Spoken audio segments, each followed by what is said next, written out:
My husband Michael died 6 months ago. Cancer. I was destroyed. But last night, at 11:47 p.m. my phone buzzed. A Venmo notification. Michael had sent me a payment request for $847,000. The note said, "You owe me. Pay up or everyone finds out." My hands went cold. I stared at the screen. My dead husband was blackmailing me? From beyond the grave? I need you to understand something.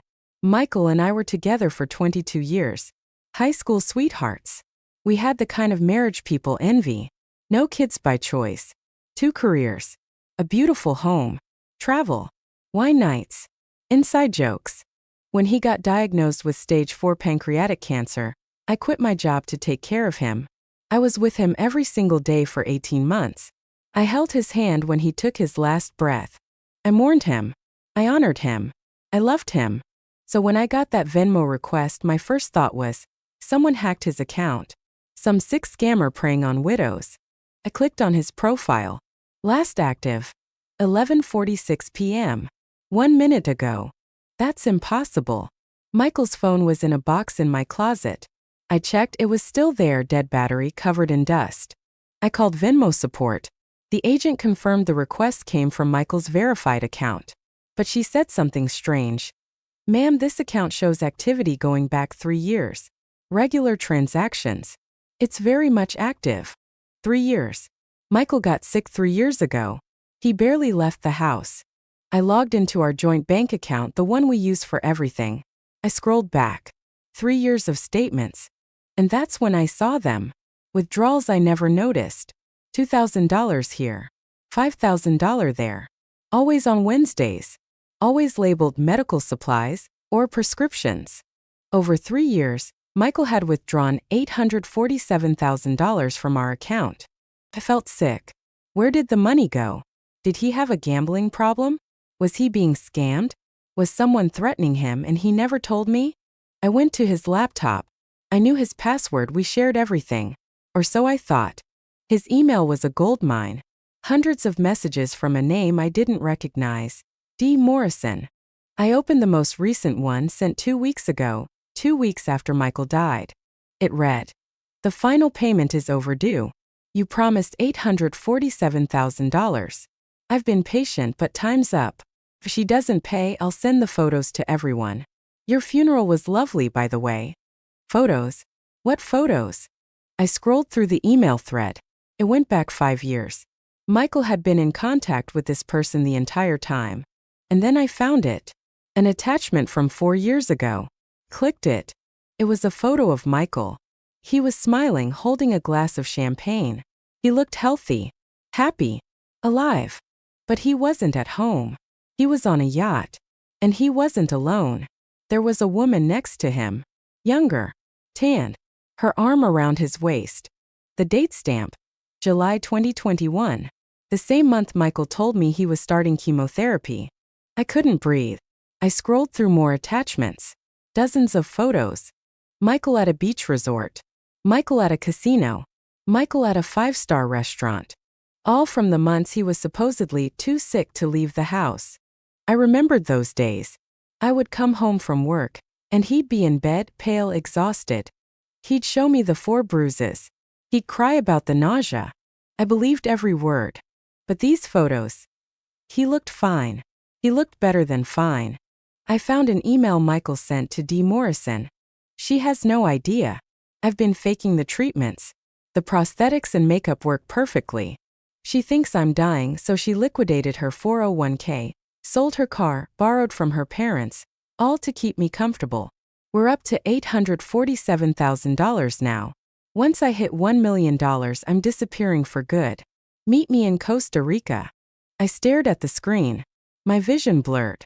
Michael wasn't sick. He was scamming me. For years. But then, how did he die? I kept reading. I found an email from D. Morrison, sent 3 months before Michael's death. "You're getting sloppy. She almost caught you last week when she came home early. We need to stage the final decline soon. Once she thinks you're gone, we split the money and I'll meet you in Costa Rica. Don't forget, you owe me half. I'm the one who taught you the con. So it was a partnership. Michael and this D. Morrison. They planned to fake his death and run away together. But Michael actually died. I was there. I watched him flatline. I signed the death certificate. What went wrong?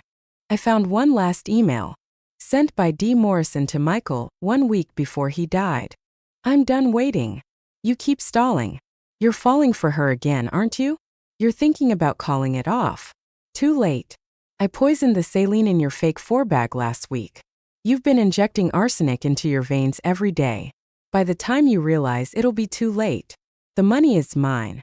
And if your wife doesn't pay me the $847,000 you stole, I'll send all the evidence to the police. She'll go to prison for your fraud. I dropped the laptop. Michael wasn't faking his death. He was actually dying. Because his partner poisoned him. He realized it too late. That's why he set up the Venmo request. He was trying to warn me. I sat in the dark for an hour. Then I made a decision. I opened Venmo. I accepted the payment request. $847,000. But I didn't send it to Michael's account. I sent it to a new account I created, named D. Morrison Evidence. In the note I wrote, I found the emails. I found the photos. I found the arsenic in the 4-bag. The police have everything. See you in court. Then I called the police. I handed over Michael's laptop, the emails, the bank statements, everything. Within 48 hours, they arrested D. Morrison. Real name, Derek Morrison. A con artist with a history of targeting wealthy, lonely people. He confessed. He admitted to poisoning Michael when he wanted out. He thought he could extort me for the money Michael had stolen. He was wrong. The $847,000 Michael stole? It was already gone. Spent on his trips, his lifestyle, his con. I'll never get it back. My savings are gone. My 401k is gone. My parents' loan is gone. But Derek Morrison is in prison for murder. And Michael? I had him cremated. I scattered his ashes in the ocean, like he requested in his will. But I kept one thing. The urn. The little brass urn that held his ashes. Last week I opened it.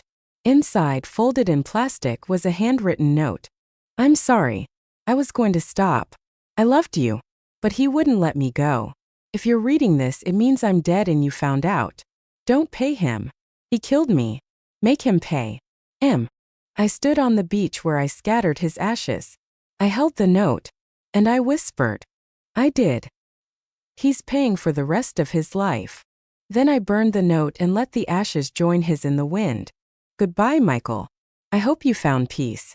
I never will.